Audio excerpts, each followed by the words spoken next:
दिवाळीला ना गावाला गेले होते ना, माझ्या मामाने एवढे फटाके आणले होते, तर त्यात ना एक रॉकेट होता, तो मी फोडत होते ना, त्याची रस्सी ती जळाली. मला समजलंच नाही, मी तिथेच उभी राहिले आणि ते माझ्या अंगावर येता येता वाटलं थोडस, ती चिंगारी उडाली माझ्या इथे डोळ्याच्या इथे. सगळ्यात महत्वाची आठवण म्हणजे की घरं आवरायला काढल्यानंतर माझं काम असतं की ती पाण्यानं स्वच्छ धुवून काढणं आणि ही सगळी जबाबदारी माझ्यावर असते. त्यामुळे ही सगळ्यात मोठी आठवण माझी दिवाळीची आहे.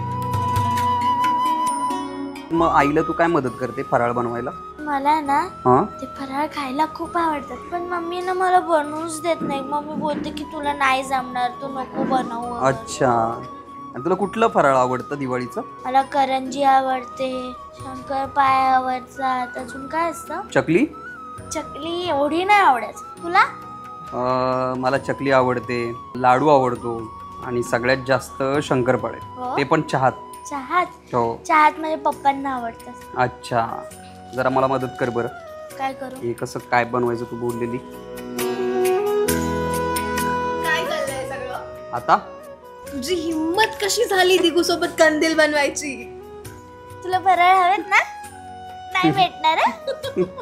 हो, जरा मदत कर ना मोठी बहीण म्हणून. देवा, यमुना काहीच करत नाही आणि यमुनाला कामाला लावलं. माझं काम फक्त पेढी सांभाळायचंय.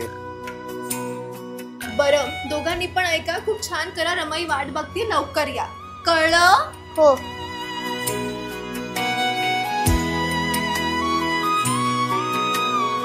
ओके.